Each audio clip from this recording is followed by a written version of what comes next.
Bismillahirrahmanirrahim. Assalamualaikum warahmatullahi wabarakatuh. Alhamdulillah, salatu wassalamu ala rasulillah wa alihi wa sahbihi ajma'in wa ba'd.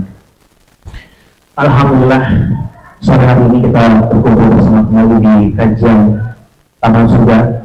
Tentunya untuk kajian ini bersifat umum untuk siapapun yang ingin mengambil ilmu dari kajian Taman Surga di setiap hari Sabtu, pekan pertama, kedua, dan ketiga. Jadi kita ada di Masjid Darut Taqwa Konservatoire Selamat Sukabumi ini setiap hari Sabtu pukul 16.30 ya. Hingga pukul 18 di setiap pekan pertama, kedua, ketiga ya. Siapapun ikhwan akhwat akan teteh mangga boleh hadir di sini bersama-sama kita menuntut ilmu syar'i, mudah-mudahan bisa menjadi bekal kita di dunia dan juga di akhirat kelak. Dan seperti yang sore ini sudah kita guru kita tercinta Al-Ustaz Dibikar Permana Bidullahu Tabaraka wa Ta'ala, yang tentunya akan memberikan ilmu-ilmunya yang beliau sudah pahami, miliki, diberikan kepada kita semua untuk dapat kita jalankannya di kehidupan kita sehari-hari, insyaallah ta'ala. Dan tema pada sore hari ini seperti sudah kita gaungkan di media sosial ataupun juga di grup WhatsApp Taman Surga, yaitu do and don't di bulan Ramadan. Nah, ini bukan puisi ya, tapi ini judul kajian yang boleh dan yang tidak boleh dilakukan selama bulan Ramadan. Mungkin ada beberapa hal yang sudah tahu dan juga banyak hal yang kita belum tahu. Maka dari itu, mudah-mudahan sore ini kita bisa belajar apa saja yang kita sudah ketahui, apakah betul, apakah sesuai dengan syariat, apakah sesuai dengan apa yang dicontohkan atau tidak, atau apa hal-hal yang belum tahu apa saja. Nah, mungkin hari ini kita insya Allah bisa belajar bersama. Kemudian untuk akhwat di belakang sana, para umahat, ibu-ibu, teteh, ya, yang ingin bertanya, nanti silakan bisa melalui nomor WhatsApp di 0816 1370 1 ya, 0816 1370 111. Itu adalah nomor admin Taman Surga. Dimulai ditanya di situ ya, pertanyaan seputar apa yang boleh dan apa yang tidak boleh dilakukan selama bulan Ramadan. Baik, untuk mempercepat waktu, kita langsung saja dengarkan apa yang akan disampaikan oleh guru kita kepada Ustaz Dibikar Permana Bidullahu. Kami berserah. Assalamualaikum warahmatullahi wabarakatuh. Waalaikumsalam. Alhamdulillah amisani wa syukuruhu ala taufiqihi wa amtinani. Asyhadu an la ilaha illallah wa la syarika lahu ta'ziman li sya'nih. Wa asyhadu anna nabiyyana Muhammadan abduhu wa rasuluhu ad-da'i ila ridwanih wa ala alihi wa sahbihi. Alhamdulillah, syukur kita kepada Allah Subhanahu wa Ta'ala, kembali kita dipertemukan di kajian Taman Surga, kajian yang kita harapkan sesuai dengan namanya Taman Surga. Nabi SAW bersabda, "Idza marartum bi riyadil jannati farta'u." Jika kalian melewati salah satu taman di antara taman-taman surga, maka mampirlah. Para sahabat bertanya, "Wa riyadul jannati ya Rasulullah?" Apa yang dimaksud dengan taman surga itu? Maka Nabi SAW mengatakan hilatu dzikri, yaitu majlis-majlis ilmu. Maka bersyukur kita kepada Allah masih diberikan kesempatan untuk melaksanakan ibadah yang sangat besar pahalanya. Bahkan dalam hadis yang disebutkan dalam Sahih Targhib wa Tarhib, bahwa duduk kita di majlis ilmu itu pahalanya bisa sama dengan melaksanakan ibadah haji yang sempurna, ibadah hajinya. Kemudian masjid dan yuridu ila an yata'allama khairan aw mu'alliman kana lahu ajrun hajjin taman hajjatuh. Namun tentu ini membutuhkan ibadah keikhlasan, kesabaran dan kesungguh-sungguhan dalam kita meraih ilmu ini, karena sebagaimana dikatakan oleh Ibn Abi Katsir, la ilmu bi rahatil jismi, yang namanya ilmu itu tidak disidari dengan badan yang santai. Oleh karenanya tidak ada ulama yang lahir hanya dengan dia nonton YouTube misalkan. Ulama yang lahir hanya dengan Zoom meeting, tidak ada. Dia harus berguru, belajar langsung, menghafal, memahami dan seterusnya. Karena yang diantaranya dikatakan oleh para ulama, bil adabi tafhamul ilmu. Dengan adab engkau akan paham dulu. Ya, sementara ini sulit kita dapatkan kalau hanya hadir secara online. Walaupun online ini sangat penting ya, membantu untuk orang yang tidak bisa hadir. Tapi kalau tujuan kita hanya online, ini keliru. Ya. Dan ujiannya lebih besar yang online itu. Dan kalau online kan, enaknya kalau sore-sore gini makan cikua gitu ya. Akhirnya dengan kajian sambil makan cikua gitu ya, sambil berbahan, sambil sederan. Padahal para ulama mengatakan bil adabi tafhamul ilmu. Dengan adab engkau bisa paham. Kemudian kata yang berakhir tadi, la yuhanu ilmu biraqatul jism. Ilmu itu tidak akan bisa diraih dengan badan yang santai. Maka yang hadirnya kita di majelis ini merupakan nikmat yang luar biasa yang patut kita syukuri. Ya, kalau syaitan itu selalu membisikkan ya, jangan hadir, sayang, orang dibuang daripada hadir di kajian ini, jangan ya. Tapi alhamdulillah Allah SWT masih berikan taufik kepada kita agar kita bisa hadir di majelis yang mulia seperti ini. Tidak merasa kita sudah tinggal menghukum lagi kurang lebih sekitar 2 hari lagi. 14 apa ya? 14 ya, 14 lagi 14 atau 13 hari lagi kita akan mendapatkan atau bertemu dengan tamu yang mulia yang bernama bulan Ramadan.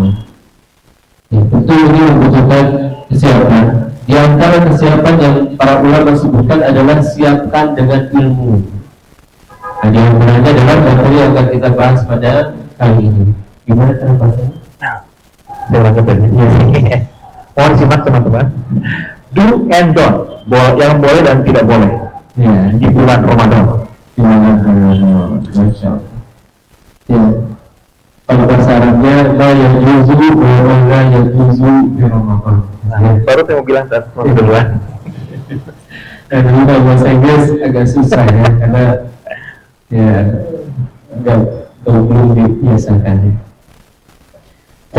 Mulai saat ini para ulama menjelaskan bahwa saum terbagi menjadi 2. Ada yang wajib, ada yang sunnah. Yang wajib itu terbagi menjadi 3. Ada yang wajib karena memang bertepatan dengan waktunya, seperti saum Ramadan. Bila waktu bulan Ramadan, maka kaum muslimin yang dia sudah balik wajib untuk saum. Kemudian ada yang wajib karena sebab. Contohnya orang melanggar suatu hukum syar'i kemudian harus membayar kafarat. Contohnya membunuh tidak sengaja. Ya, orang lagi naik mobil, tiba-tiba remnya blok, nabrak orang. Itu di antara kafaratnya adalah itu saum. Kemudian juga beberapa amalan seperti hubungan suami istri di siang bulan Ramadan. Ya, demikian juga orang mengatakan kepada istrinya, engkau seperti punggung ibuku. Maksudnya adalah engkau seperti ibuku, saya tidak mau bergaul menggaulimu. Maka ini diantara yang kafaratnya adalah saum. Dan banyak hukum-hukum yang kafaratnya adalah saum. Kemudian yang ketiga ada saum yang wajib karena dia mewajibkan untuk dirinya sendiri. Namanya saum apa? Nadar. Orang kalau sudah mengatakan kalau saya lulus ujian, saya akan saum 3 hari. Maka ini hukumnya wajib. Ya, nadar itu hukumnya wajib. Ya. Dan mengenai hukum saum, para ulama menjelaskan ada 2 hal yang disepakati, yaitu yang pertama menahan diri dari pembatal saum. Apa saja? Itu banyak. Di antaranya makan, minum, dan hubungan suami istri. Kemudian yang kedua ada hukum berkaitan dengan waktu, yaitu dia sahur di waktu yang diwajibkan selama mulai terbit fajar sampai terbenam matahari. Dia harus menahan dirinya dari pembatal sahur. Adapun ya, para ulama berselisih apakah ini masuk ke dalam rukun atau syarat. Namun yang lebih tepat, niat bagian daripada syarat. Sehingga rukun sahur itu dua. Ada yang pertama dia menahan diri, yang kedua menahan dirinya di waktu yang pas. Jadi dari sebelum terbit fajar yang kedua atau dikenal dengan fajar shadiq sampai setelah terbenam matahari. Dan kata para ulama harus ditambahkan sedikit. Jadi jangan terlalu lepas, tambahkan sedikit. Sebagaimana kalau kita basuh wajah, tambahkan sedikit. Wajah itu kan berasal dari sini ya. Dari tempat tumbuhnya rambut dari arah depan sampai dagu atau janggut bagi laki-laki. Maka kata para ulama usul, tambahkan sedikit. Tambahkan ke bagian rambut sedikit. Ya, karena malah yang timbul wajib illa bihi fahuwa wajibun. Suatu hal yang tidak sempurna kecuali dengan melakukan hal itu, maka hal itu menjadi wajib. Kita tidak akan sempurna membasuh muka kita kecuali dengan menambahkan sedikit dari rambut. Maka menambahkan sedikit dari rambut ini wajib. Jadi benar-benar saya berdoa, ini kita tambahkan sedikit dari waktu malam, baik jalannya maupun di akhirnya, itu agar sempurna kewajiban kita, tapi jangan berlebih. Ya. Adapun di dalam sahur banyak sekali, yang antaranya yang pertama akan menjadi pelindung dari api neraka. Nabi Sallallahu Alaihi Wasallam mengatakan as-siyamu junnah, sahur itu adalah tameng. Yastajibul abdu minannar, seorang akan berlindung dari api neraka dengan sahur tersebut. Kemudian yang kedua, sahur sabilul jannah, jalan menuju surga. Nabi Sallallahu Alaihi Wasallam bersabda, inna fil jannati baban yuqalu lahu rayyan. Sesungguhnya di surga itu ada pintu disebut dengan pintu rayyan, yang yang hanya dimasuki orang-orang yang sahur. Kemudian yang ketiga, sahur dapat meredam syahwat. Oleh karenanya Nabi SAW mengatakan fa'innahu lahu wujad. Dengan sahur itu seorang bisa mempertahankan syahwat, ya, meredam syahwat. Kemudian faedah yang berikutnya, sahur akan menjadi syafaat bagi pelakunya nanti di akhirat. Bisa jadi ada orang yang sedang diadab di neraka atau bahkan hampir terjerumus ke dalam neraka, namun dikarenakan sahurnya dia selamat. Nabi SAW bersabda, as-siyam wal Qur'an yashfa'an. Sahur dan Al-Quran akan memberikan syafaat yang abdi yawmal qiyamah, yaitu bagi seorang hamba di hari. Kemudian faedah yang kelima, as-sawmu kafarah wa maghfirah.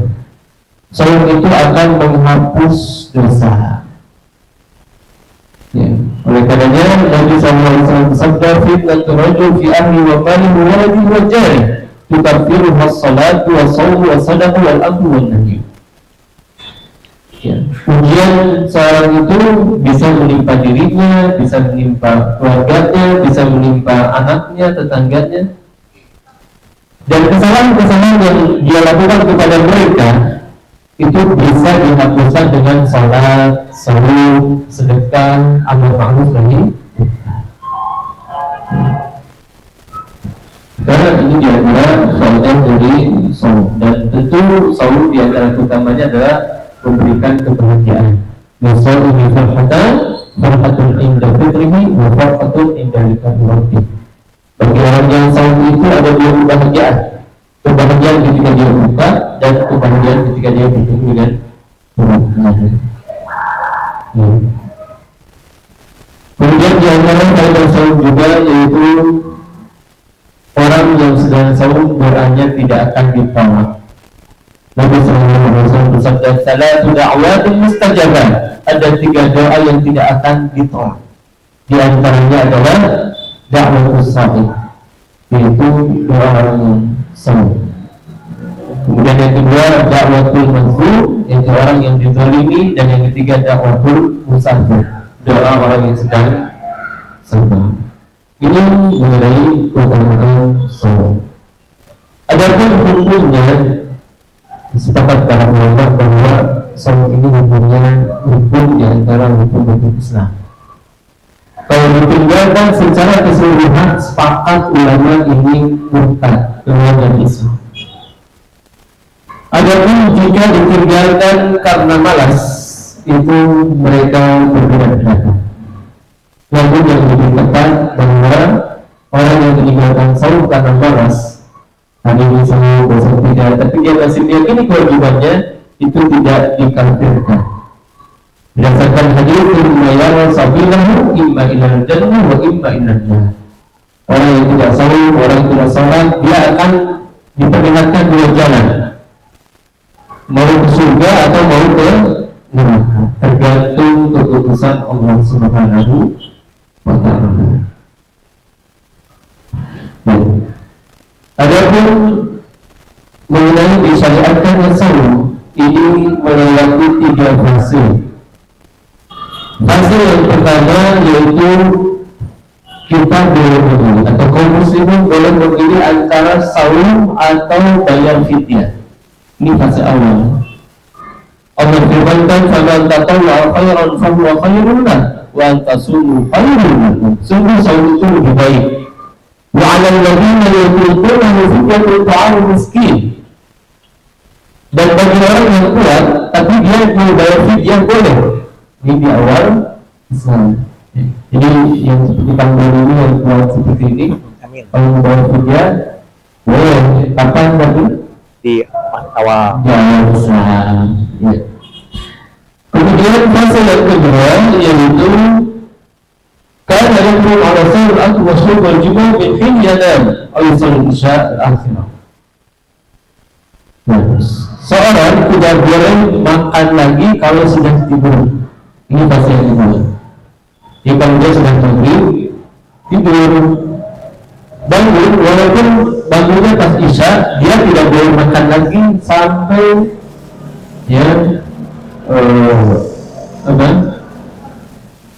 yang sampai sahur berikutnya. Kalau sudah tidur sudah. Ya. Adapun fase yang ketiga ini ma'ruf yang ada pada zaman kita sekarang, yaitu ketika dia sudah masuk ke waktu malam, terbenam matahari, sebelum terbit saja dia masih boleh makan, minum, hubungan suami istri. Ini fase yang ketiga.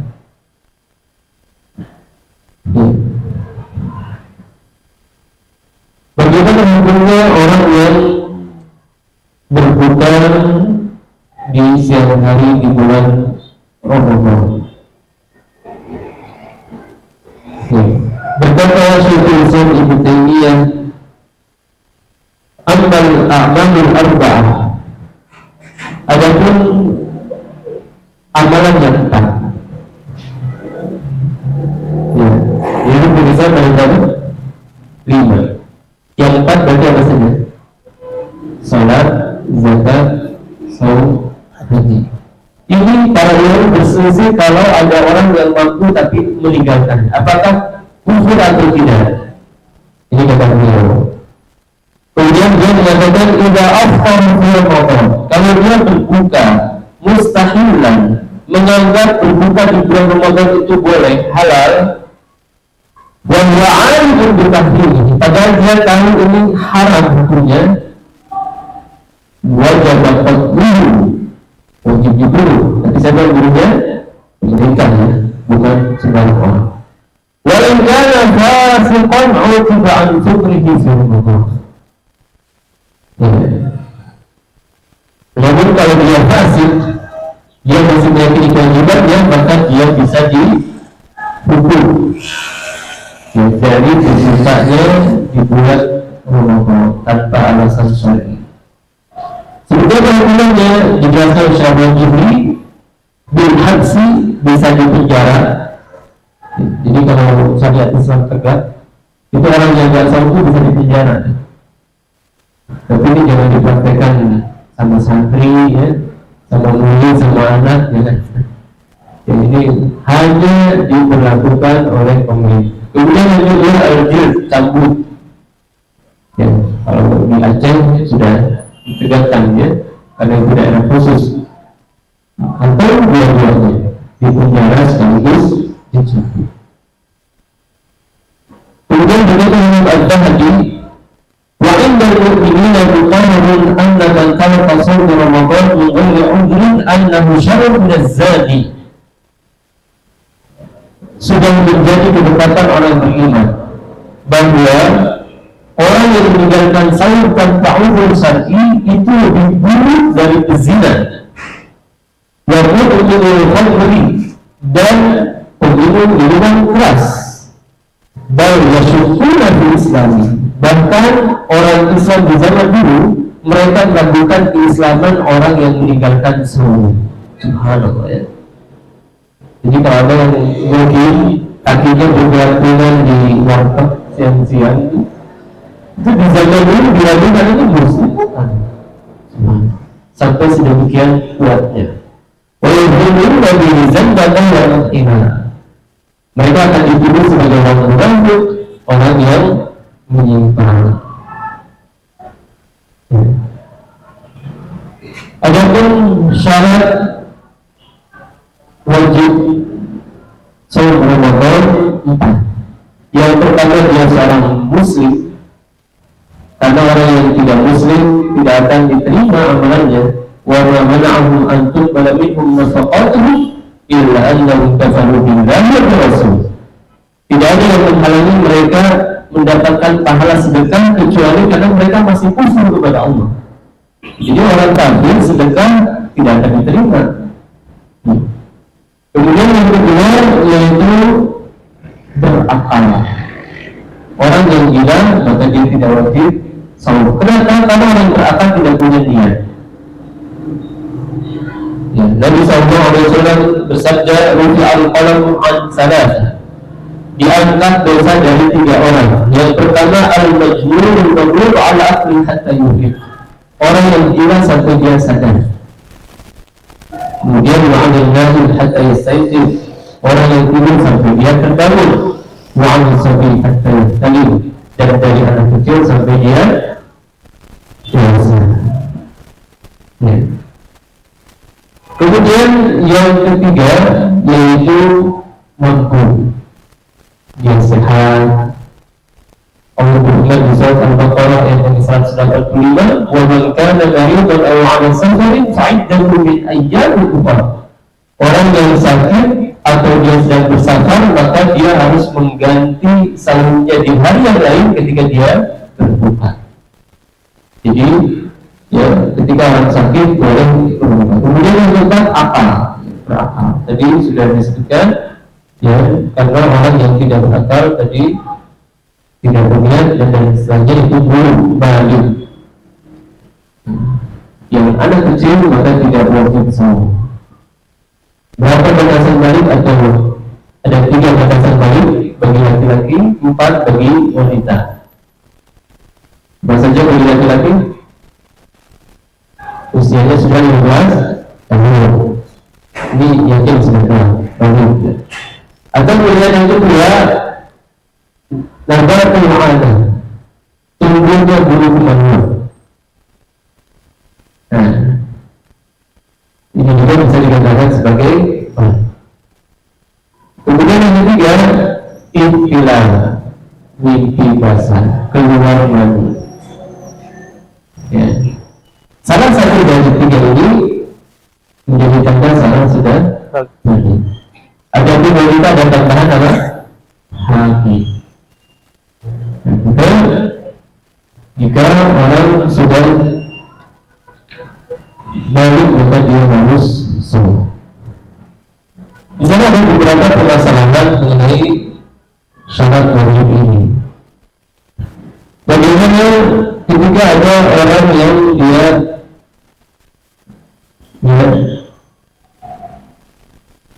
masuk Islam di bulan Ramadan.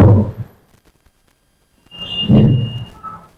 Jadi dia masuk Islam mualaf di siang Ramadan. Kemudian fatwakan dia harus mengkodok hari itu. Dia tidak harus mengkodok hari itu, tapi dia harus menahan diri untuk tidak makan minum. Demikian juga orang yang dewasa, di pasien hari dia baru dewasa, maka dia tidak wajib mengkodok, tapi dia harus menahan diri. Ya. Nah, adapun anak kecil, maka para sahabat mereka membiasakan anak-anaknya untuk sahur. Ya, diberikan mainan, kalau setiap mau ingin buka dikasih mainan lagi, yang sedang buka lepas.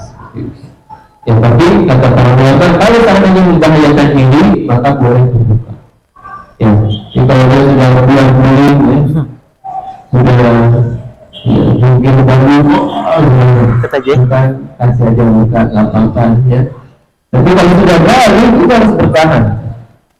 Kalau sudah balik harus bertahan. Bagaimana kalau balik harus cepat? Ada anak kecil 7 tahun sudah balik. Ini dipastikan ya, berada yang bertanya. Pastikan ke dokter benar itu balik. Karena ada orang yang salah kira, pikirannya itu tanda balik padahal bukan. Kalau menurut dia, maka dia harus berusaha semampunya. Kemudian di antara syarat wajibnya saum adalah dia harus berniat. Niat ini kapan? Sepakat para ulama minimalnya 1 kali di awal Ramadan, di malam hari. Besoknya mau besoknya mau sahur, sekarang malam sudah tanggal 1 Ramadan, maka harus sudah berniat.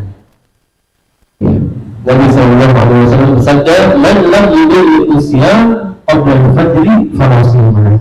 Siapa yang memasang niat sebelum fajar, maka tidak ada sahur baginya.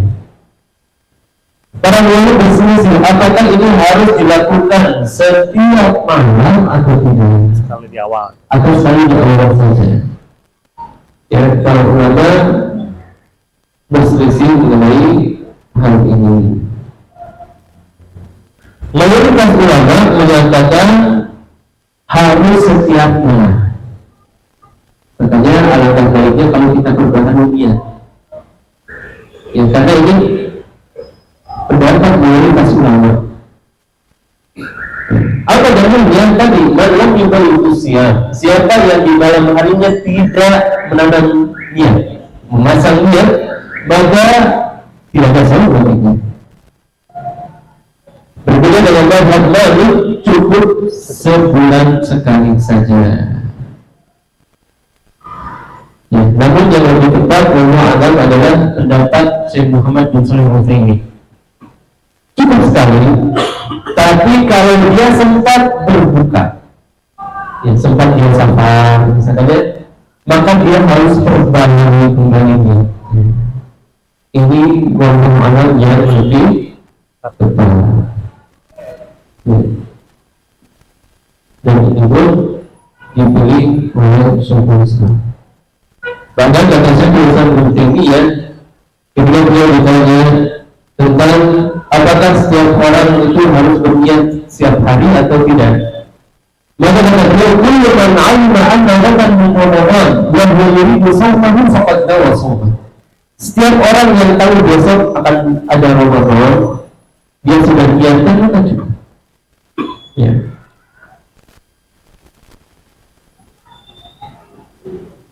Sawa'un talaffadha bil niyyah am lam yatalaffadh, baik niatnya diucapkan atau tidak. Tentu mengucapkan niat ini di antara hal yang tidak disyariatkan. Ya, karena tidak ada riwayat yang sahih yang menjelaskan tapi menyebutkan niat ketika sahur. Ya, seperti yang banyak kita dengar, nawaitu sahur Ramadan an adai sahur syahri Ramadan hadhihi sanati lillahi ta'ala. Ini tidak ada riwayat yang sahih.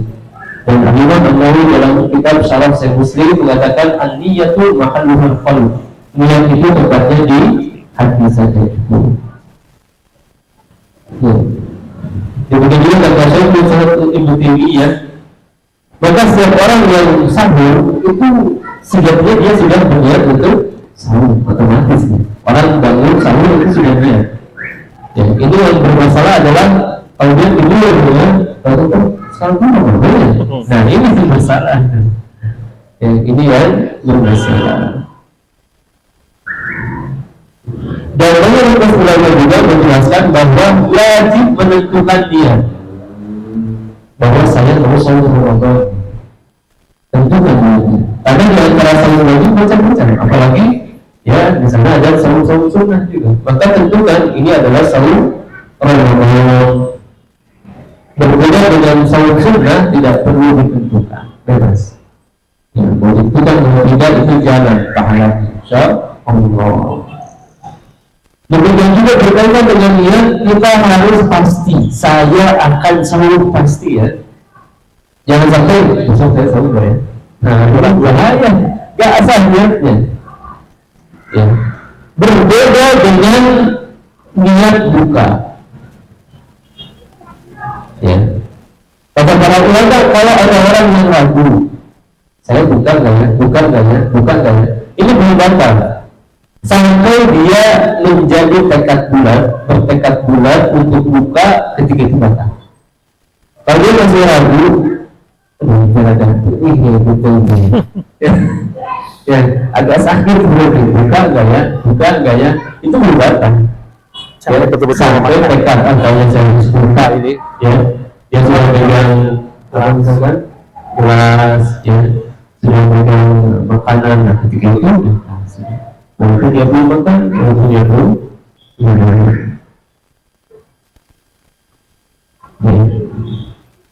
kemudian berkaitan dengan waktu sahur. Tentu bulannya adalah bulan Ramadan dan dimulai dari terbit fajar sampai terbenam matahari. Kapan kita mulai sahur?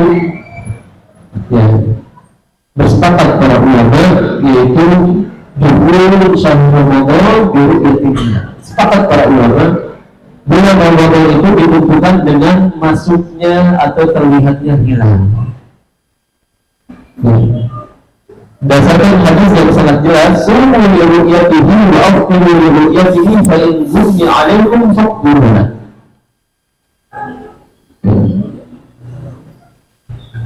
Sahurlah ketika kalian melihat hilal dan berbukalah ketika kita melihat hilal lagi, itu hilal semua. Tapi kalau sedang mendung seperti ini, maka hitung.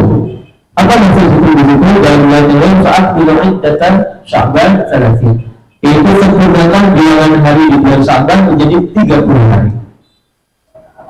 Maka para ulama sebelumnya mereka sudah bersepakat bahwa masuknya sahur itu dengan melihat hilal, ya, bukan dengan hisab. Dan mereka juga telah bersepakat tidak boleh kita sahur di tanggal 30 Sya'ban. Berdasarkan hadis riwayat Bukhari dan Muslim, man shawma yawma syakk faqad asa Abul Qasim. Siapa yang sahur di hari yang diragukan tanggal 30 Sya'ban itu ragu kita ya. Ini sudah Ramadan atau belum? Maka dia telah bermaksiat kepada Abul Qasim.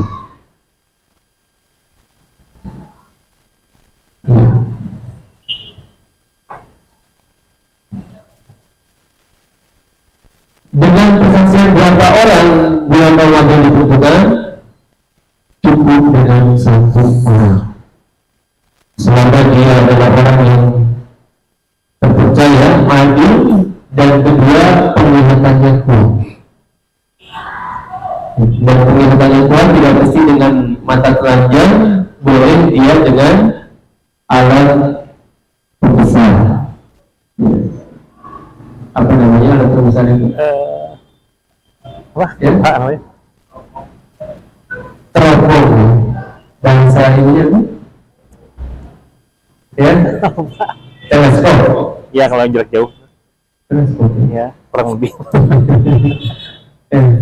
Teleskop atau stetoskop? Itu buat periksa. Oh itu bisa, ini kata dokter.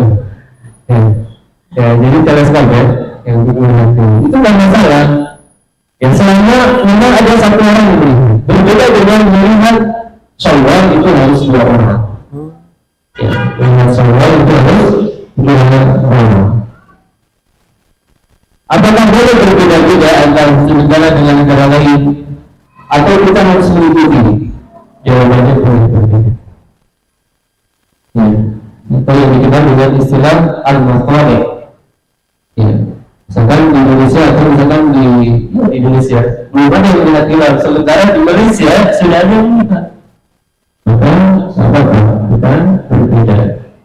Ya, berdasarkan hadis Muhammad.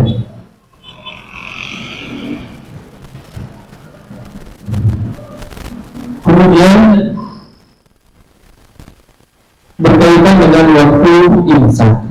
Ya, tadi kita sebutkan imsak ini mulainya dari terbit fajar kedua, dari waktu adzan subuh sampai terbenam matahari.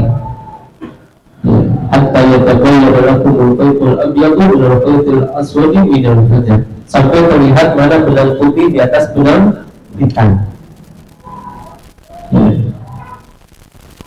Sebenarnya kalau kita mau berhati-hati jangan terlalu panjang. Ya, 1 menit, 2 menit cukup. Kalau 10 menit itu kelamaan. Cukup untuk 1 piring lagi kalau 10 menit. Ya, jadi imsak 10 menit atau 15 menit itu terlalu panjang. Cukup 5 menit, 3 menit, 2 menit ya, itu lebih baik. Ya. Sementara kebiasaan di masa kita imsak itu panjang, 12 menit. Bahkan ada yang sahurnya dari jam 1. Misalnya jam 1, ada yang jam 12. Itu bukan sahur, makan malam. Karena namanya sahur itu adalah di waktu sahur. Sahar, waktu ashabihum yang sahur. Di waktu sahur, yaitu di akhir malam mereka beristighfar. Ya. Dan Nabi SAW bersabda, "La yamna'anna ahadukum adzanu Bilal min sahurihi fa innahu yu'adzin bilail." Jangan sampai adzan Bilal menghalangi kalian untuk makan. Sesungguhnya beliau itu adzan di waktu malam. Makanya disunahkan ada adzan pertama. Ya. Baik itu setengah jam sebelum, 40 menit sebelum, atau kalau di Masjidil Haram, Masjid Nabawi itu 1 jam sebelum. Kalau 2 jam sebelum itu terlalu cepat. Di kampung anak, adzan-adzannya selalu jam 3 teng. Jam 3 pasti adzan. Ini terlalu cepat. Ya. Apa dalilnya?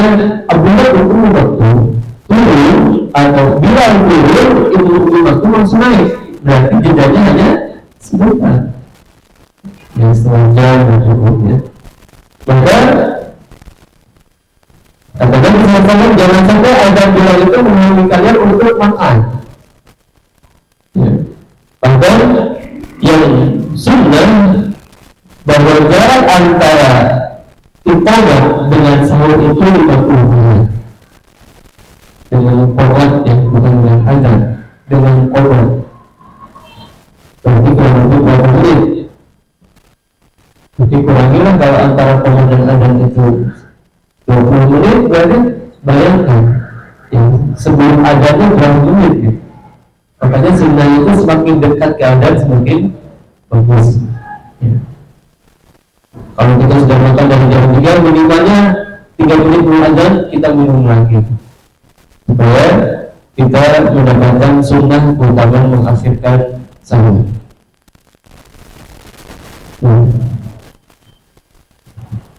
Bagaimana kalau orang ragu? Misalkan laki-laki ini sudah masuk sahur, atau ketika kita ragu ini sudah azan, maka dalam kondisi ragu seperti itu maka tambahkan sedikit. Ya. Yang hukum asal malam dan hukum asalnya malam, dan dia boleh bersahur sampai pasti ketikanya sudah subuh. Demikian juga ketika buka pastikan dia sudah yakin ini sudah masuk waktu maghrib, sudah ada merah-merah di langit, itu tanda sudah masuk waktu maghrib. Dan orang yang berbuka sebelum waktunya itu terancam, disebutkan dalam hadis yang sahih, itu mulutnya dirobek, kemudian kakinya berdarah-darah dari dalam tumit kakinya. Ketika Rasulullah kemudian diajak oleh sesosok dua malaikat naik ke atas gunung, kata Nabi SAW, saya nggak bisa naik kayaknya, hanya akan mudah tangannya beliau naik ke atas. Kemudian lihat ada orang yang mulutnya sobek, kemudian kakinya berdarah-darah. Ditanya kepada mereka, siapa mereka? Mereka adalah orang yang berbuka qabla tahillatihi, sebelum diperbolehkan berbuka. Jadi jangan terlalu tergesa-gesa. Pastikan sudah masuk waktu maghrib boleh berbuka. Karena sebagian masjid itu adanya selalu juara. Subuhnya 4 menit pun subuh sudah ada, maghribnya juga sama. Ini yang seperti ini jangan diikuti. Ya. Dan juga alhamdulillah sudah ada aplikasi yang ini sebenarnya cukup terpercaya juga. Aplikasi itu lebih terpercaya dari ada masjid yang selalu menghubungi. Ya. Dia sebagai orang itu kan kalau buka kalau selalu dia punya adan yang paling terakhir ya paling selalu. Jadi dia terus buka dan itu bisa jalan di sini. Terus ketika buka, dia pilih yang paling dulu. Nah, bukan seperti kaidahnya. Pastikan waktunya itu benar-benar sudah masuk. Ya, sudah maka sudah berhenti. Yang kalau sudah masuk waktu lagi buka boleh berbuka. Ya. Kemudian ada permasalahan berkaitan dengan hal ini. Bagaimana bagi orang yang malamnya malam, siangnya 6 bulan, ada daerah seperti itu. Maka yang seperti ini dia perkirakan saja. Perkirakan ini kayaknya sudah masuk subuh, ya, pakai jamnya. Maka dia sahur biasa. Tapi kalau ada negara yang dia berubah-ubah, misalnya kadang panjang, kadang pendek, malamnya, siangnya pun sama. Maka selama ada siang dan malam, ikuti saja. Selama ada siang dan malam, maka ikuti saja. Enak dengan siangnya pendek, itu pertemuan Allah yang diberikan. Tak apa-apa. Sama seperti kita ini nikmat, Pak. Kita ini sama paling berapa jam? 12 jam, ya? 12 jam. 11 jam, 11 jam setengah. Ya, di daerah yang ada 4 musim, itu selalu itu bisa sampai 14 jam. Saya bisa sampai 14 jam, apalagi musim panas yang siangnya panjang, dan rata-rata hanya berada di musim panas. Makanya ujiannya lebih berat, sudah panas, yang sahurnya lebih panjang. Kita ini nikmat sekali, gitu ya. Makanya keterlaluan kalau masih ada yang suka di bagian ibadah. Kemudian ketika seorang bersafar, kemudian dia berada di atas pesawat, maka selama dia melihat matahari, kata Syekh, jangan berbuka. Ya.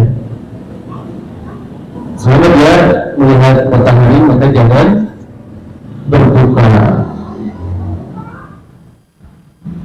Sampai benar-benar dia tidak melihat matahari. Wadhalika yuhibbu ru'yatil ardi. Hukumnya sama seperti dia melihat di darat. lahu an yufṭir ma damat asy-syamsu zahiratan lahu. Dia tidak boleh berbuka selama matahari dia lihat. Ini di antara urusan orang yang sabar. Wa qad yahdithu an yakuna muttajihan ila syarqihi fa yabsur. Bisa jadi arah pesawatnya mengarah ke arah timur sehingga siangnya lebih sedikit. Dia bisa lebih cepat berbuka. Ayo yakuna muttajihan ila al-gharbi fa yabsur. Adapun kalau dia mengarahnya ke barat, maka siangnya lebih panjang dan berbuka. Fal-ibratu yubadi bisyamsi anhu. Maka yang dipatokan adalah matahari itu hilang dari dirinya, bukan dengan melihat ke negara yang di bawahnya. Ini yang lebih tepat. Wallahu ta'ala a'lam.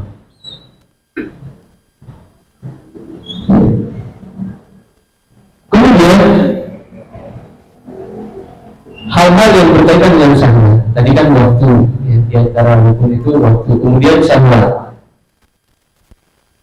Ya. Yang pertama berkaitan dengan hubungan suami istri. Ketika seorang memasukkan kemaluannya ke kemaluan istrinya, maka ini seburuk-buruk dosa. Dosa yang termasuk besar. Berdasarkan hadis Abu Hurairah, ya Rasulullah, ya Rasulullah, saya binasa. Maka Nabi SAW mengatakan, wala ahlakaka, apa yang menjadikan binasa? Beliau menjelaskan, waqtu ala imraati wa rasul. Saya berhubungan dengan istriku dalam kondisi sahur. Kemudian Nabi SAW menjelaskan, kata-kata, apakah kamu punya budak untuk diberikan? Kata dia tidak. Apakah kamu sanggup untuk sahur 2 bulan berturut-turut? Kata dia tidak. Apakah kamu bisa memberikan makan dan orang miskin? Kata dia tidak. Sungguh tidak ada orang yang lebih miskin di dua tempat ini melebihi saya. Maka Nabi SAW yang memberikannya makan, kemudian bersedekahlah untuk dirimu sendiri. Subhanallah. Jadi ini kafarat bagi orang yang melakukan hubungan suami istri di siang hari bulan Ramadan. Imam memberikan budak. Kalau tidak ada, maka dia harus sahur 2 bulan berturut-turut. Tidak boleh istirahat dulu sampai sebulan.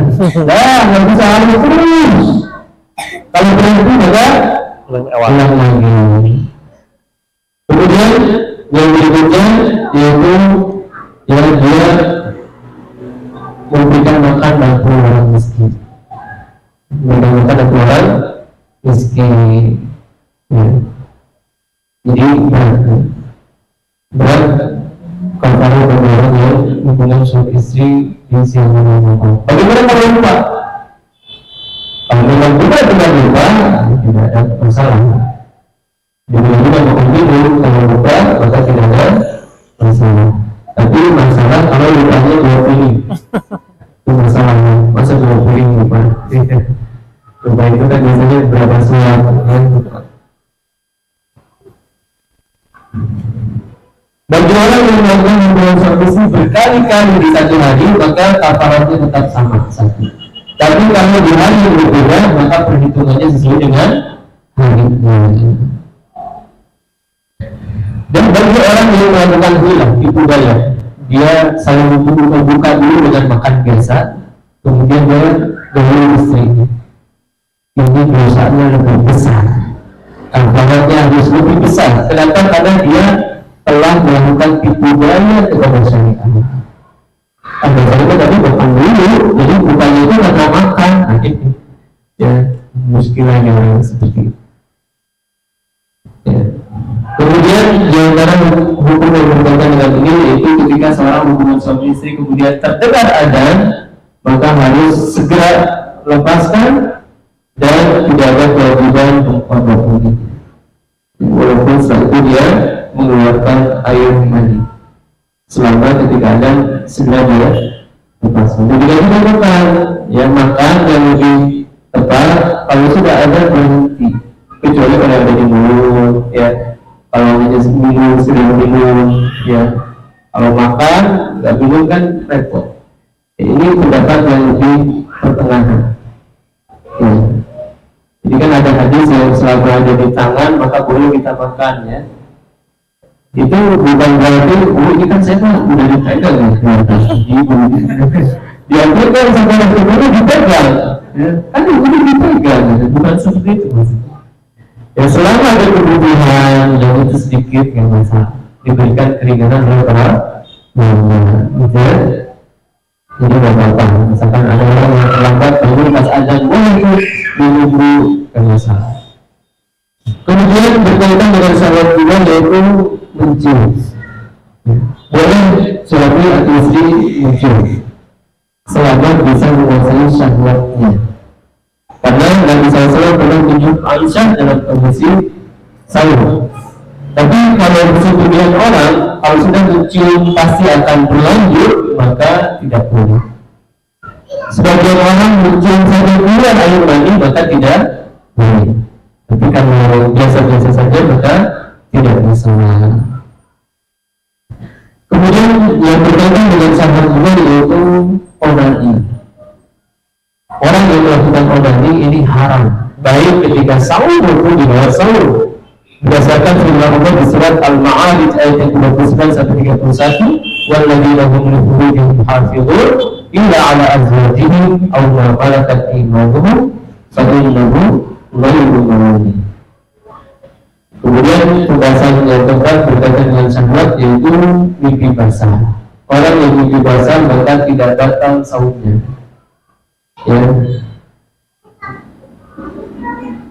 Kenapa? Karena yang namanya mimpi basah itu tidak di atas kehendak seseorang. Kemudian yang berkaitan dengan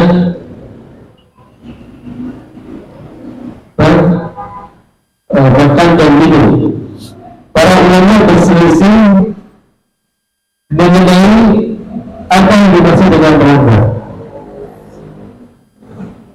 Ya, apakah semua lubang yang ada di tubuh dikatakan rongga, ataukah hanya yang berhubungan dengan perut saja? Ya, maka berkata Syekh Islam Ibnu Taimiyah, "Laisa fil adillati ma yaqtadi anna al-muftir alladhi ja'alahu Allah Rasuluhu muftiran wa kana wasilan ila al-dimam." Tidak ada dalam syariat kita, dalam dalil-dalil syar'i yang mengatakan bahwa hal yang menyambungkan ke otak itu bisa membatalkan saum. Demikian juga yang berhubungan dengan badan, membatalkan saum. Namun yang membatalkan adalah yang berkaitan dengan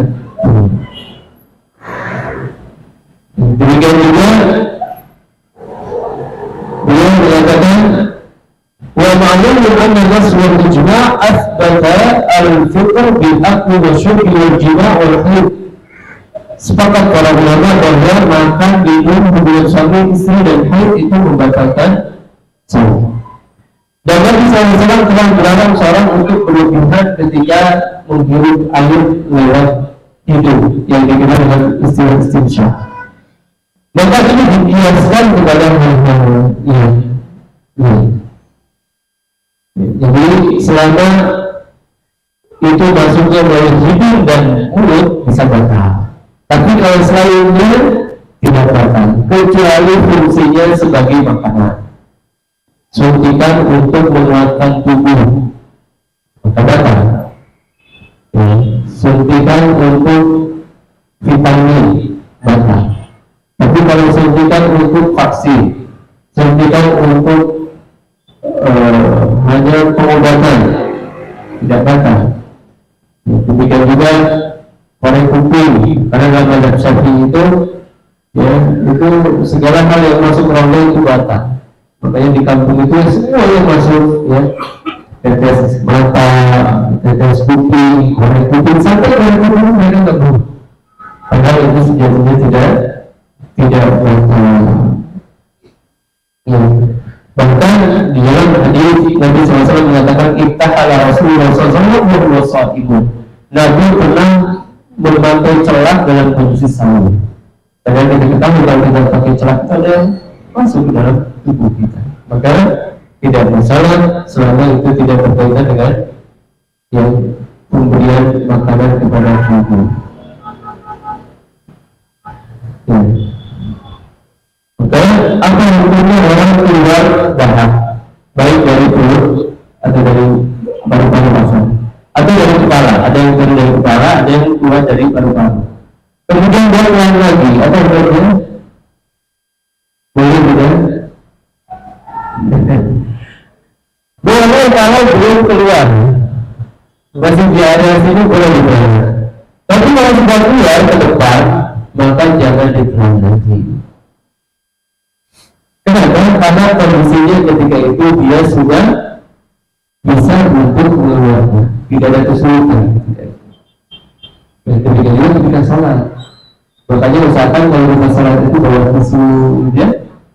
Tidak ada kalau ada sesuatu bisa pakai tisu. Ya, makanya dahak itu tidak ditelan lagi ketika salat. Ini yang lebih tepat. Bagaimana dengan jenis-jenis suntikan? Ya, tadi kita sebutkan selama fungsinya tidak berfungsi sebagai makanan maka tidak ada masalah. Ya.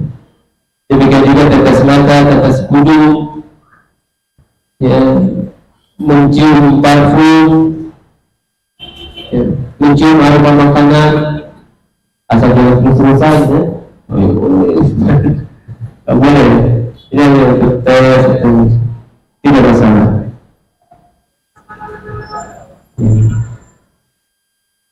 Adapun berkaitan dengan istiqo atau yang dikenal dengan istilah mengajarkan muntah, maka para ulama sepakat ini membatalkan saum. Ya, adapun jika muntahnya tidak sengaja maka tidak masalah. Apakah orang yang muntah di alis tangan? Tidak. Jadi menunjukkan orang muntah nanti tidak masalah dan itu tidak membatalkan. Yang masalah kalau kita sudah pusing, nggak kuat, akhirnya sengaja muntah, ini yang membatalkan. Kalau pusing boleh pusing sampai keluar sendiri. Ya, sengaja. Bagaimana dengan bekal? Ya. Ini para ulama berselisih, ada yang mengatakan batal secara mutlak, ya. Ada yang mengatakan makruh, ada yang mengatakan boleh. Ada pun yang menunjukkan bahwa mayoritas ulama bahwa bekal tidak dibatalkan. Kenapa? Pertama ada hadis Anna Rasulullah SAW kalau puasa Rasulullah pernah berbekal dalam kondisi sahur. Kemudian hadis yang kedua, summa rukhsat Nabi ba'du. Dalam riwayat yang lain kemudian Nabi memberikan keringanan setelah itu. Ini menunjukkan bahwa hadis aftarul hakim wal makjum, orang yang berbekal dan orang yang berbekal sama-sama batal itu dihapus atau dinasakh hukumnya. Jadi menunjukkan boleh kita berbekal. Tapi kata para ulama tetap saja yang lebih utama kita bekalnya di malam hari, ya, untuk keluar dari khilaf. Yang demikian juga tidak membatalkan puasa orang yang mencabut gigi, ya, keluar darah selama tidak menelan darahnya. Ya. Demikian juga orang yang keluar darah istimewa. Maka sesuatu dikatakan membatalkan, pertama dia harus tahu tentang hukumnya, kedua dia sadar, kemudian yang ketiga yaitu tidak ada yang memaksanya.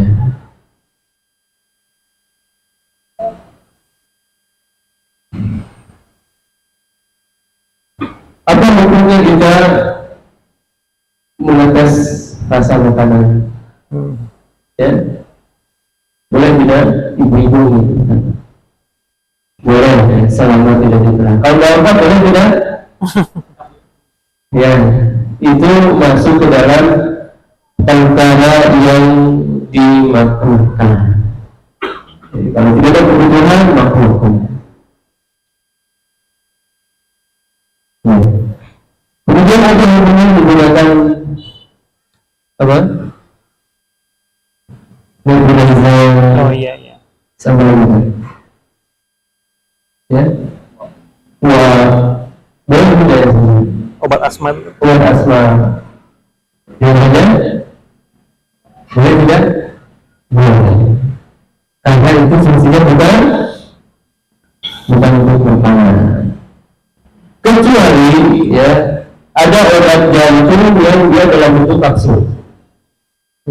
Kemudian meledak, kemudian ada unsur seperti gandum atau yang semisalnya, itu batal.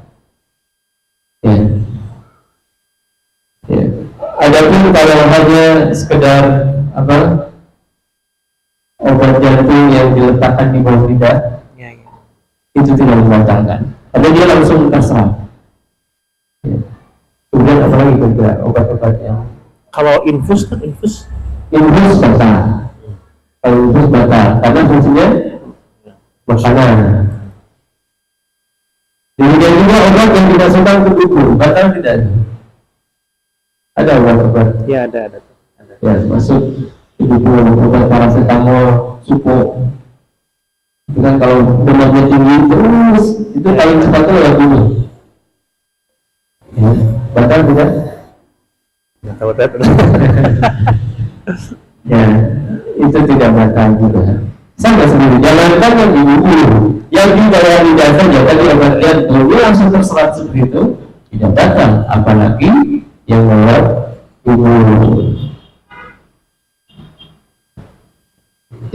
Ya. Jadi sebanyak ya, sebanyak sebenarnya. Dan juga mungkin juga ada teman-teman sahabat teman juga yang sudah agak baik bertanya juga. Iya. Karena memang sudah ada beberapa masuk lewat WhatsApp tadi. Dan juga sudah dijawab satu pertanyaan oleh Ustadz yang mengenai masakan. Yang tadi juga sama satu pertanyaan dari Umat juga ke sana. Terus kita masuk ke pertanyaan selanjutnya, ini juga ada pertanyaan. Kan tidak ada sahur bagi yang dusta. Nah, bagaimana jika dustanya kepada istri seperti gombal, memuji masakan hal-hal kurang enak gitu kan? Apakah itu termasuk? Ya, dusta itu tidak membatalkan puasa ya. Jadi dusta itu tidak membatalkan puasa. Makan riba juga, walaupun dikatakan makan ya, makan riba, uangnya kan jadi makan. Itu tidak batal, walaupun itu dosa. Tapi itu menghilangkan pahala. Bagaimana kalau dusta tadi untuk istri, untuk menjaga hubungan? Batal juga. Dustanya yang kasih sama dia, apalagi dusta untuk menjaga hubungan dengan istri, tentu tidak batal. Jadi di antara bohong yang boleh itu untuk memperbaiki, memperkuat hubungan suami istri. Tidak ada yang secantik dirimu sejagat maya. Ya, ini kan bohong dulu, itu bohong waktu 1000%. Ya, tapi ketika itu berbeda. Ketawa tapi Iwan sering gitu ya. Ya, jadi tidak masalah. Ya, jangan juga istrinya sama, Mas, saya tuh kangen banget sama kamu. Ya, itu dulu. Padahal enggak ya. Masalah tuh gitu. Kayak istri anak sama karena badan kamu bagus gitu. Ya. Padahal boleh gitu. Ya, jadi tidak masalah ya untuk melakukan hubungan walaupun itu sifatnya bohong. Selama tidak berhubungan dengan hak. Jadi jelas habis, waktu juga habis, masih banyak. Ya, tidak boleh itu. Ya, itu bukan bohong yang dihalalkan. Ya, dan yang lainnya. Kemudian ada pertanyaan juga kan, bagaimana cara dan waktu tepat dalam menggosok gigi ketika kita berpuasa? Ya. Nah, ini di antara hal yang diperbolehkan. Kita belum masuk materi sudah pertama. Jadi di antara hal yang diperbolehkan materi ini adalah gosok gigi. Ya, gosok gigi boleh, walaupun para ulama berselisih ya. Kalau fatwa Lajnah Daimah itu memfatwakan alangkah baiknya dihindari penggunaan pasta gigi karena berkaitan dengan perut, jadi ada pengaruh kepada perut. Namun yang lebih tepat wallahu a'lam pendapat boleh selama organnya tidak ditelan, ya, cairannya tidak ditelan nggak ada masalah. Ya. Kapan waktunya bebas? Ya, jadi terutama ketika kita bangun tidur, biasanya tidur siang kan itu kayak nyaman ya, kan ada masalah.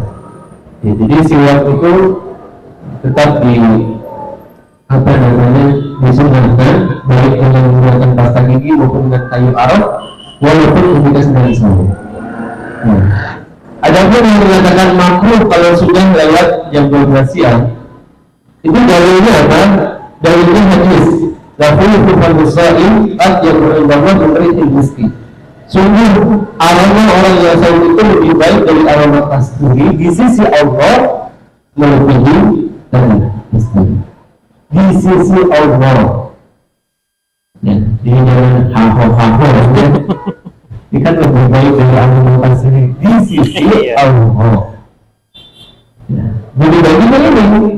Ya, kenapa orang melakukan? Ini kan nanti menghilangkan aroma khas sahurnya.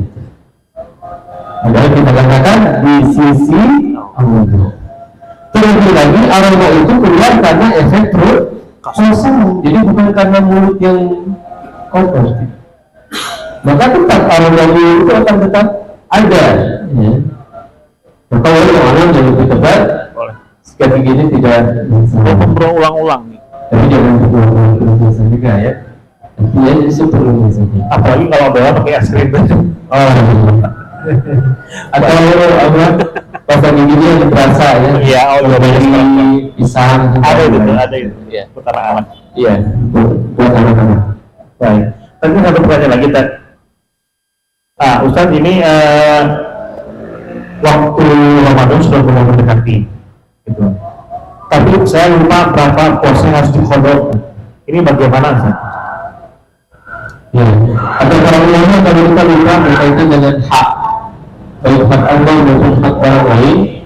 Kalau kita berarti hak Allah, maka kita tunaikan sampai kita yakin. Ya, kayaknya nggak akan lebih dari 20 hari. Ya sudah benar. Kayaknya nggak akan lebih dari 7 hari. Sudah. Jadi kita perkirakan bahwa angka tersebut tidak memiliki. Kita ragunya di angka 7, 8, 9, 6 ya. Tapi kalau 10 pasti sudah lewat, maka lebih. Demikian juga utang. Kita itu ragu, saya utang ke dia itu berapa ya? 100.000, 200.000 kurang, bayar saja 300 misalnya 500 yang jangan sampai ragu kita 9 juta atau 5 juta atau 4 juta 200 jauh besar. Seperti orang juga beli gorengan 5, 4 ada ini ya tidak lagi kan berbeda dengan hak kita tunaikan sampai yakin kita benar-benar sudah menunaikan baik itu hutang apapun. Atau kasusnya seperti ini, misalkan sekarang waktunya tinggal 13 hari, sementara dia punya hutang kodok 15. Nah ini gimana, Ustaz? Ya, para ulama ada yang mengatakan kalau sudah lewat maka disunahkan ada bayar fidyah. Walaupun nanti dia mengkodok, tapi karena ada pelanggarannya dia disunahkan bayar fidyah. Bahkan wajib kalau menurut sebagai ulama, biasanya mufti di Madinah ya, seharusnya yang kami tanya itu dia mengatakan wajib.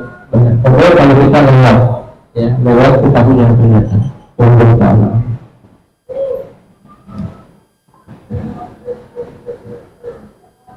Dan kan masih ada waktu beberapa menit, mungkin ada tambahan yang belum headboardnya. Masya Allah, iya. Ya, mungkin kita ringkaskannya hal-hal yang disampaikan ketika ini sudah ma'ruf ya. Itu kita tadi lakukan sahur, pengen bisa berjumpa karena dalam sahur itu ada keberkahan, wujud atama walaupun hanya dengan sebuah air. Kemudian di antara hal yang disunahkan juga yaitu yang bersahur dengan kurma. Ya. Jadi tuntutan kita sahur itu bukan dengan yang mewah, yang penting sesuai dengan sunnah. Demikian juga buka yang sunnahnya itu kurma. Itu kurma 3 biji minum salat itu yang terbaik. Yang kedua itu gorengan membawa semua nih gorengannya ada apa? Beberapa cireng, Nasi Padang. sebenarnya nggak sebelum kemudian ada sebuah kan kemudian kolak ya bahkan kalau orang Sunda ada katakan Indonesia secara umum kurma itu Sunda gorengan wajib kurma Sunda jadi itu ya meninggalkan berbuka kemudian perbanyak doa ketika hendak berbuka karena diantara 3 doa yang tidak akan ditolak adalah doa yang sahur ketika hendak berbuka Sebelum sudah kan? sebelum ya hendak makanya ya dibuat seperti ini ya walaupun ada yang mengatakan ini hadisnya lemah ya yang lebih tepat semua waktu sahur itu mustajab. Ya, kemudian usahakan kita memberikan bahan berbuka bagi orang lain walaupun hanya dengan satu gorengan, walaupun hanya dengan satu kurma. Kata Nabi Sallallahu Alaihi Wasallam, "Sahiban ya kana lahu mithlu ajrihi." Siapa yang memberikan makan bagi orang lain untuk berbuka, maka pahalanya dia dapat juga. Ya, kemudian perbanyak beribadah dengan membaca Al-Quran yang menghindari anggota tubuh dari maksiat. Percuma kita sahur kalau masih banyak maksiat, berarti iman kita sangat lemah.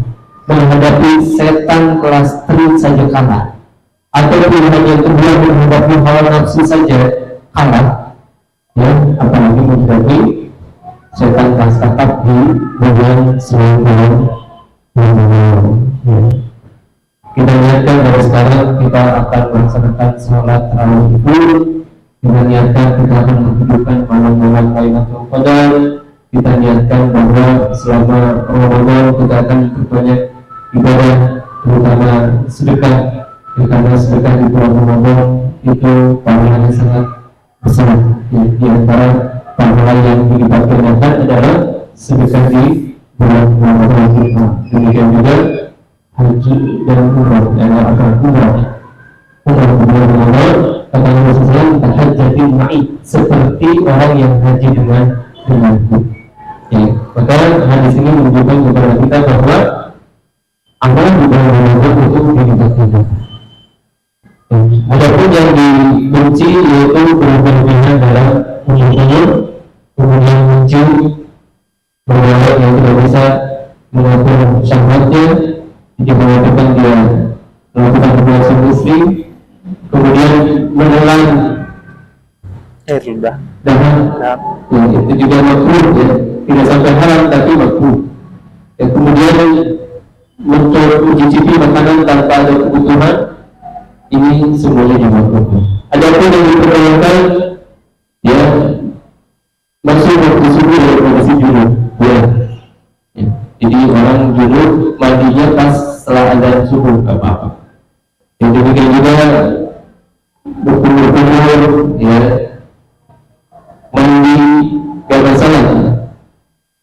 Mencicipi makanan bagian yang dibutuhkan, mencium selama tidak dikuasai syahwatnya, mencium parfum ya, kemudian makan tidak disengaja,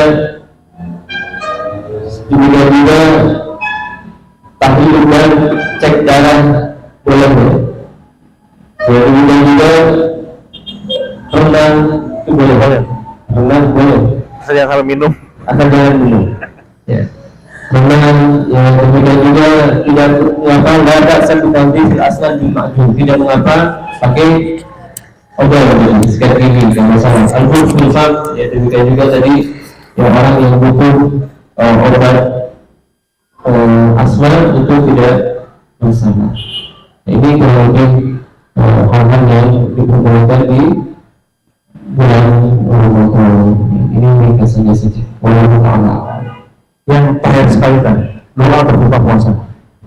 Ya, untuk doa berbuka puasa yang lebih tepat adalah hadis yang sudah Abu Daud dan ba'dahu wa talatil uruqu wa talatil ajru insya Allah. Tetap setelah menambahkan kalau masa bulan kalau tetap pamanatnya insya Allah. Ini hadisnya sahih. Adapun Allah melakasuku wa bika amantu wa rizqika aftartu, ini hadisnya diperselisihkan. Hadisnya diperselisihkan. Ada yang mengatakan lemah, ada yang mengatakan tidak. Yang di antara yang mengatakan tidak adalah Syekh Abdullah dan Abdullah. Ya, jangan ya. Beliau menunjukkan doa itu di dalam kitabnya. Namun kalau masih ada yang diperselisihkan, ini ada yang mengatakan lemah, ada yang mengatakan tidak. Kenapa kita tidak pilih yang sahih saja? Jangan sepakat gitu. Karena yang bahwa hadis dengan doa itu sahih. Adapun doa tersebut itu diperselisihkan. Nah, kalau ngobrol dari arti doa tersebut, berarti menunjukkannya minum dulu atau merangkum dulu? Iya, kalau kita lihat kata-katanya pakai film tadi, seorang makan dulu baru doa. Tapi lebih tepat doa dulu. Seperti kalau kau waktu sholat, telah ditinggalkan sholat, bukan berarti sholat sudah beres, tapi sholat akan benar-benar ditinggalkan sekarang. Walaupun menunjukkan fi'il mati. Demikian juga doa yang lebih tepat menurut Allah adalah diucapkannya sebelum berbuka. Walaupun ini diperselisihkan juga antara. Jadi setelah doa itu mau minum dulu atau kohru bebas? Boleh bebas. Iya. Ya, tapi yang disunahkan kurma dulu. Biasanya kan orang gorengan dulu. Iya. Sama nasi padang. Kurma dulu. Makanya gitu tuh. Masya Allah. Ayo Ustaz, jazakallahu khairan Ustaz atas ilmunya di sore hari ini. Masya Allah kita alhamdulillah pulang dengan hati bahagia karena begitu banyak ilmu yang kita dapatkan untuk bekal kita memasuki bulan yang kita tunggu-tunggu, bulan suci Ramadan. Semoga apa yang disampaikan apa yang pasti bermanfaat. Apa yang disampaikan hari ini pasti bermanfaat untuk kita menjalani bulan Ramadan. Sekali lagi jazakallahu khairan dan terima kasih kepada para sahabat teman sudah hadir di sini. Mudah-mudahan nanti kita ketemu lagi insya Allah di pekan awal bulan Ramadan, ya, di kajian pekan awal bulan Ramadan nanti. Dan kalau melihat dari berita yang sudah ada rata-rata tanggal 1 Ustaz ya, malam insya Allah. Ya, nanti kita akan lihat menunggu dari pemerintah. Ya. Kita akan berpuasanya di tanggal berapa? Jadi tanggal berapa di tanggal 1. Ya, sekali berdoa kita ketemu lagi di kajian mendatang. Kita tutup dengan doa akan pertemuan di Subhanallahumma wa bihamdihi asyhadu an la ilaha illa anta astaghfiruka wa atubu ilaik. Assalamualaikum warahmatullahi wabarakatuh.